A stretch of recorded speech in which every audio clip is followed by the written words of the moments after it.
Here we go. And so it is a wonderful day if you are one of the many people on island who have a keen interest in not just the weather, but, tracking it, analyzing it, talking about it, sharing it. And, this can be, as our friend Landon Aydlett, who now joins us in the KOM newsroom, has shown for us, it can be a very, very interesting, very rewarding career. You meet a lot of really good people who just geek out on what is going on with Mother Nature. Nothing wrong with that. I mean, I've got my own nerdy eccentricity. So anytime I see someone get really, really hardcore and deep dive into science, technology, engineering, and math concepts and everything like that, they have my ultimate respect. And Landon, I'm just going to go ahead and assume, my friend, that you are not in the office right now, because that's a wonderful computer chair you got there, and wow, that's a nice kitchen. I don't think that's at your workplace, right?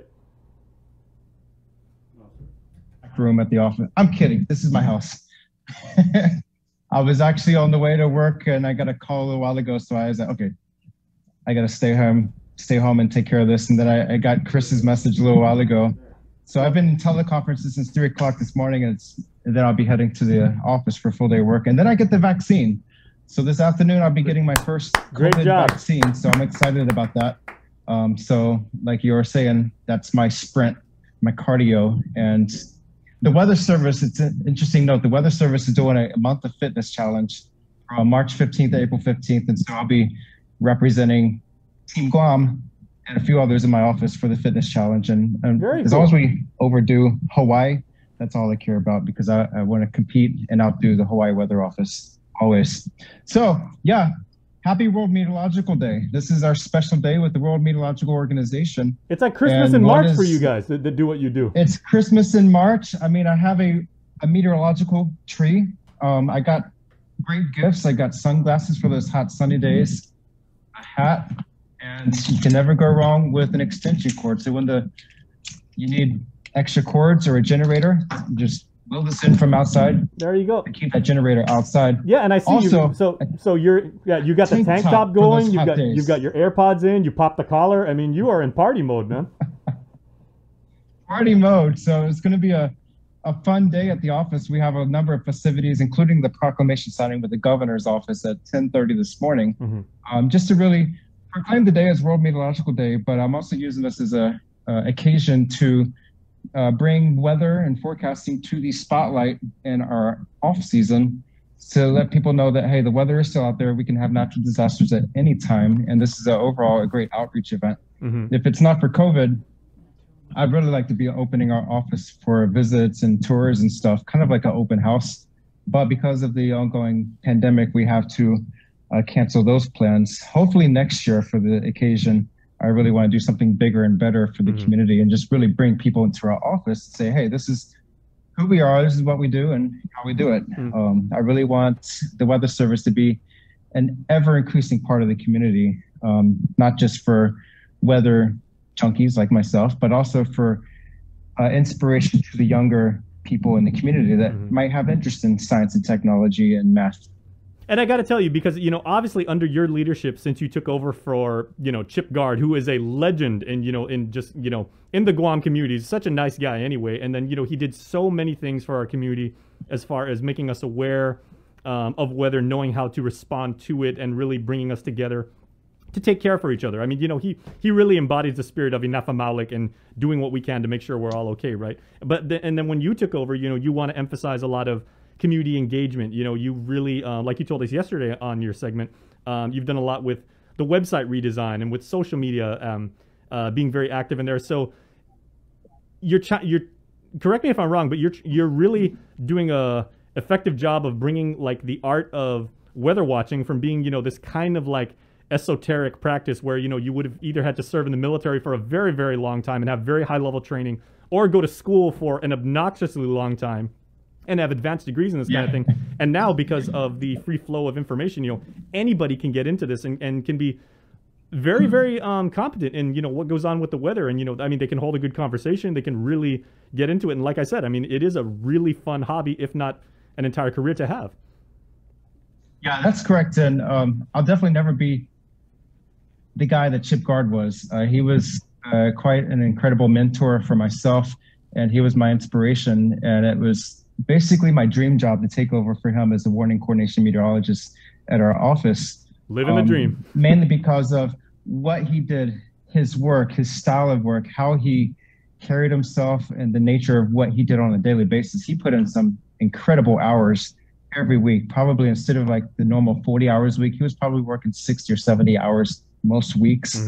Because we have a very unique and a broad mission here at WFO Guam, working not just for Guam and the CNMI, but also all the compact states in the region. So it's almost like a position for two people, and it's always constant. Like this morning, I've been up since 3 o'clock this morning in teleconferences, and that's most of my weekdays, doing meetings with stateside entities. But it's something that for me is dynamic, it's vibrant, and it keeps me focused because I much rather work with people and projects and what we do with the community versus sitting at a computer doing shift work, weather forecasting day and night. And that's what a lot of our people do in the Weather Service. They're the shift duty forecasters.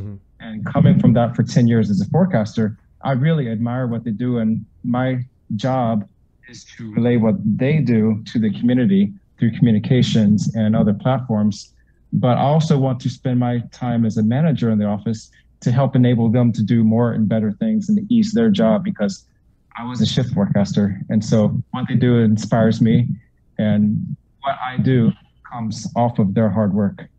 Well, I've had the great fortune of being able to interview not only you and Chip, but like a lot of your colleagues and people, who don't seek out the limelight, certainly. And, I mean, they really do love what they do.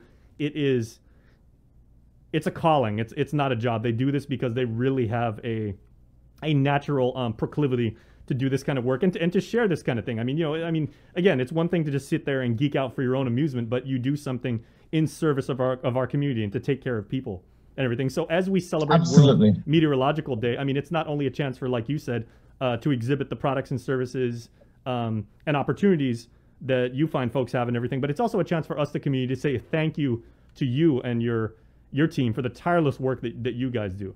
And you actually, by coming on the show and doing this segment with us, it's clear that you've made this very, very fun.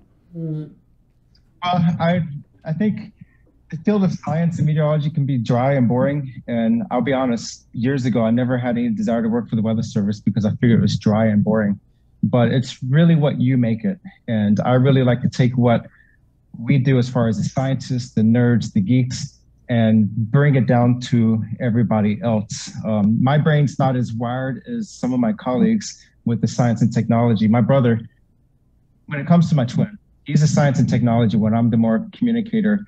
I was always better at history, English, art. And left brain, right brain, guys, basically. Science and technology. Yeah, basically. So I think if we were melded into one person, we'd be like a superhuman or something. But we balance each other out. And likewise, our Office of Scientists and Technology experts, we balance that out with our communications staff, the folks that are more focused on communications and decision support services with the community. And so fortunately for me, the Weather Service is going head over heels into that direction of social science, communications, how we can take the science of what we do on a daily basis and relate it to the community so that people, non-meteorologists, can understand the information that we provide them and take the right actions. I'll see that. I mean, you always wear those really nice and expensive $300 Tommy Hilfiger shirts like you're wearing right now. Never had a pocket protector though, and that's totally cool. Like I said, you've made being a nerd about what you're into super fun, and I know that translates well to young people, and you've given them the motivation and the inspiration to deep dive into something. So you are to be commended, as well as is your team, for doing that. If I can inspire any young minds, especially the high schoolers across Guam and CNMI, to go into the field of science and technology, I call it a good day. Okay, and so we hope to welcome people into our office again before much longer.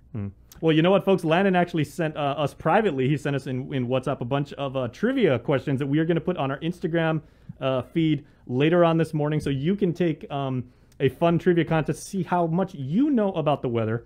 And it's a fun way to get involved with this because, like I said, Landon, you guys are rock stars over there, and we really appreciate the collegial nature, working with you, and the friendship that you've established with us and everything like that. So you're a part of the Link family as well, and we really do appreciate it. So on behalf of a grateful community, thanks for all you do. And on a personal note, like you said, you'll be getting the vaccine. So congratulations to you, and thank you. Thank you. All right. Pleasure working with you all. And I must say, like, you should actually keep that background that you've got right now. I mean, I know you're actually in your kitchen, but if I didn't know better, I would have also thought maybe you're in a Winnebago. You look like you're in an RV. Ah, there you go. That's my studio lighting right there still. Nice. And my tripod is a box. Hey, man. And it's about to fall over on me.